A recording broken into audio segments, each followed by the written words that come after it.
今日我會為你哋所有人點化，俾你厭活生生嘅 Advaita 不義。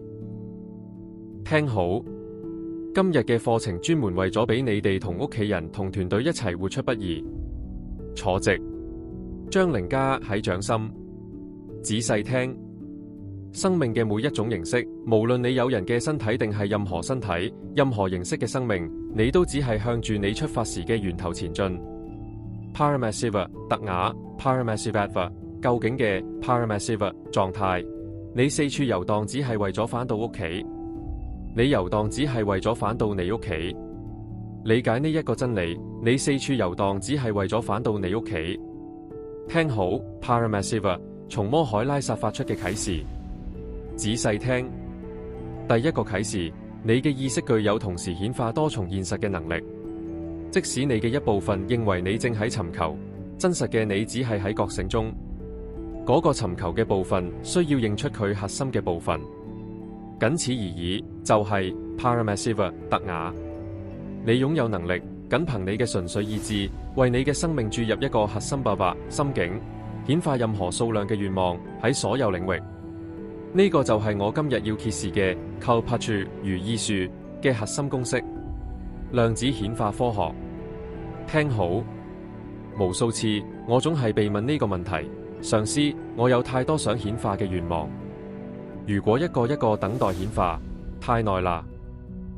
你覺得生活喺你面前擺出咗一長串要求，賺多啲錢、修復關係、展現你想要嘅身體、事業嘅突破。等你完成一兩個，另外啲又出問題啦。等你全部搞掂，你覺得身體已經壞咗。當你睇呢啲願望時，你就好似一個要應付好多小朋友嘅母親，每個小朋友都喺度跳住喊，我先，我先。你卡喺願望之間，問自己：如果我集中喺一個，其他嘅會延遲嗎？如果我俾咗時間呢個，會唔會失去嗰個嘅機會？呢個係好多嚟揾我嘅人嘅掙扎。佢哋認為Kalpatru顯化就好似喺空中拋球雜耍，永遠驚一個念頭跌落嚟，成場演出就失敗。但聽好 Paramasiva 嘅呢個啟示，你嘅願望從來都冇被分割。如果你列出你所有嘅願望，你會見到佢哋全部都係一個根狀態嘅分支。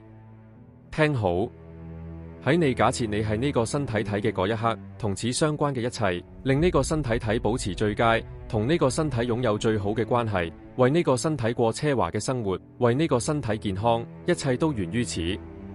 同樣喺夢中，當你假設夢中嘅身體係你，你想顯化嘅一切亦源於此。其實你唔係試圖顯化100件唔同嘅事，你係試圖以100種唔同嘅方式顯化同一件事。你哋當中有幾多人有共鳴？你唔係試圖顯化100件唔同嘅事，而係試圖以100種唔同嘅方式顯化同一件事。如果你理解咗呢一個真理，為咗喺驗上理解呢一個真理，你需要坐低同自己共處。你需要將你嘅願望寫低，唔係模糊嘅心念，唔係，你一定要白紙黑字咁寫低。你一定要將佢物化。只有咁你先會開始關注。聽好，只有當你開始關注你嘅願望，唔係粗糙地、模糊地、表面地，而係清晰地，我真正想要嘅係咩？如果你理解咗呢一點，你就會擁有無比嘅清明、勇氣同絕對嘅信心，去重新創造你生命中任何數量嘅事物。聽好，其實你需要嘅係強化你嘅狀態。如果你只係強化你嘅狀態，你想要嘅一切都會顯化，並且附帶1000倍更多嘅好事。如果你想要3輛車、1億錢、幸福嘅、充滿愛嘅、貼嘅妻子、小朋友、朋友、關係、非常穩定嘅生意，所有呢一切，如果你強化你嘅狀態，突然間你會發現所有呢一切都會顯化，甚至你從來都冇期待過嘅嘢，政治力量、知名度、名人地位，所有呢啲都會開始湧出嚟。你從來都冇要求過，甚至從來都冇想象過。我話你知，強化嗰個狀態。我喺之前嘅共修講座入面教過嘅嗰5個詞，如果你理解嗰5個詞，我提醒你，我再次刷新一次。巴雅可視化某樣嘢並顯化佢，對你自身體意識嘅力量，對你自己嘅能力感到驚嘆同感恩。喺泰米爾語中有一個美麗嘅詞， Tanevayanaithal 對自己嘅意識心懷感恩同讚嘆。如果你可視化並顯化，咁就叫 Bhavabala 巴雅、巴拉、Bhavna 巴雅納。如果你刪除你嘅過去並重寫，佢喺你嘅現在同未來顯化，咁就叫 Bhavnabala 巴雅納、巴拉。Bhavanaditha 巴雅納。阿提塔唔止刪除過去嘅一小部分，而係刪除並重寫多個維度，嗰個叫 Bhavanaditha Sad Bhavanabala 巴雅納、阿提塔、薩德巴雅納、巴拉。Paramesivadva Paramesiva 特雅最終，如果你刪除你所有嘅過去，持續重寫為 Paramesiva Paramesiva Paramesiva。喺你嘅過去中，如果你回溯，你會見到第一次你感覺你係呢個身體，你嘅根模式。反過來，如果你刪除嗰個過去，重寫為 Paramesiva， 通過呢個身體顯化，你從來都冇覺得你係呢個身體，亦唔存在一個個嘅身體份會感到威脅。如果你做咗嗰次深層淨化、深層清理，咁就叫做 Bhavanaditha Sadbhava Paramesivadva。呢五個詞就係你嘅狀態，強化你嘅狀態，使你顯化任何你想要嘅事物。我正為此點化你哋所有人。我直接提升你哋嘅 Bhavabala。你唔需要逐一選擇願望去顯化。如果你改變根源 Bhavabala 狀態，身體就會改變。隨之而來，每一個枝幹都會改變。同樣，如果你改變狀態，你可以一次性顯化多件事物。唔係透過疊加努力，而係透過將你所有嘅願望整合進一個可視化。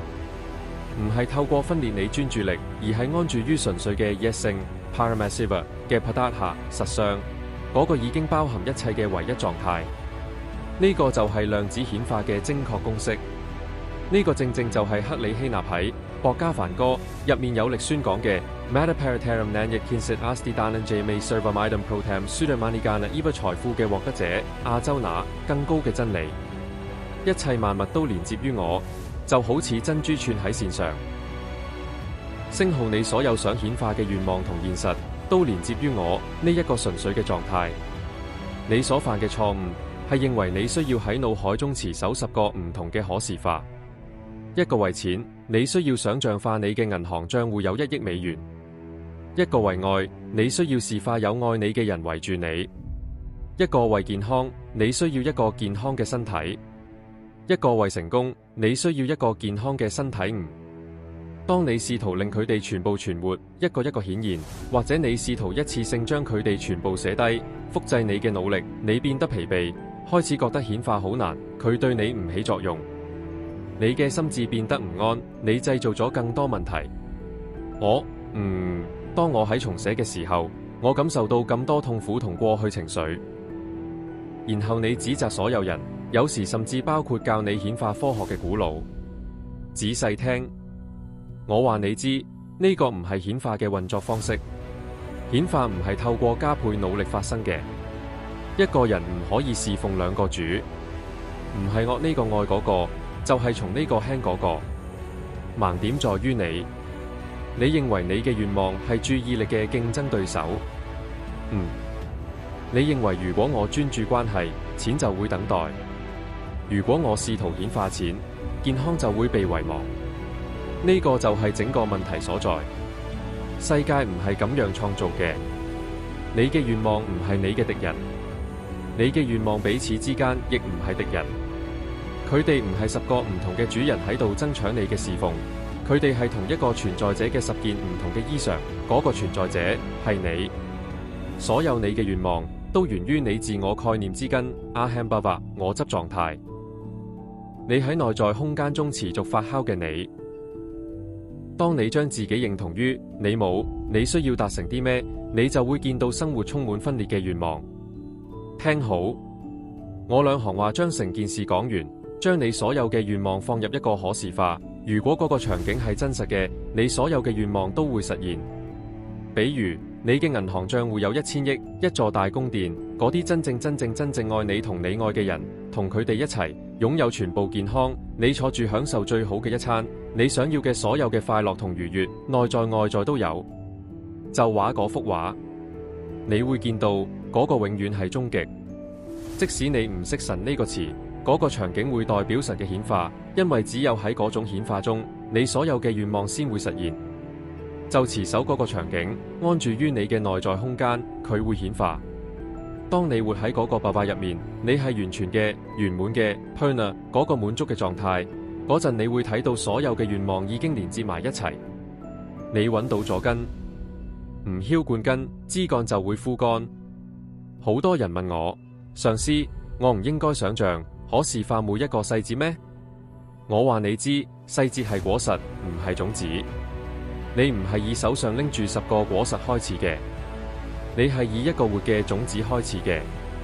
你10個唔同嘅現實係你內在嘅 Agamatmasparana 宇宙自性輻射嘅結果，嗰個係因。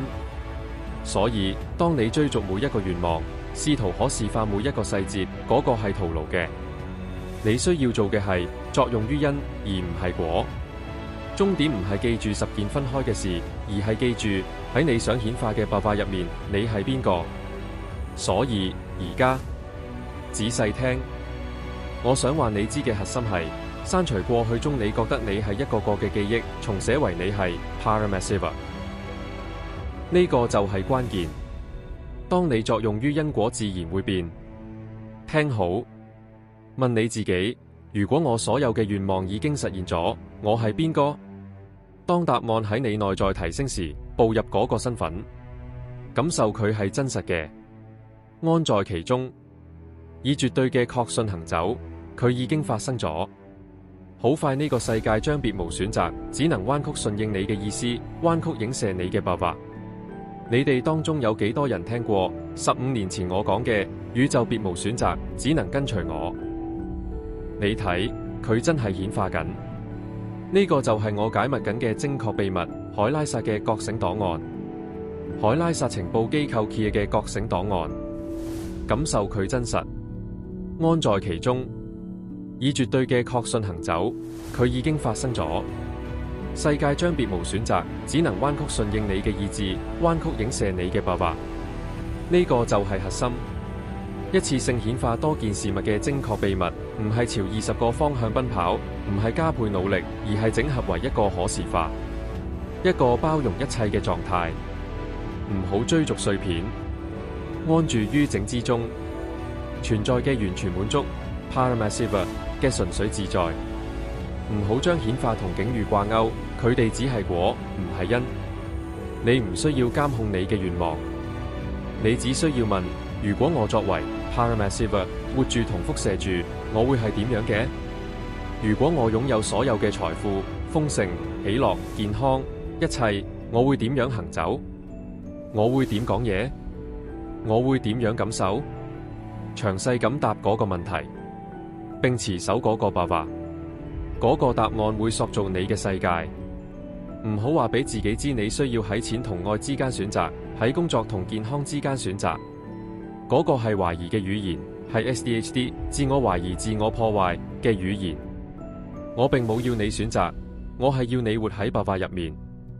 我唔係要你乞求，而係要你單純咁相信，將一個願望帶入存在嘅嗰同一個力量，能夠將你所有嘅願望帶入現實。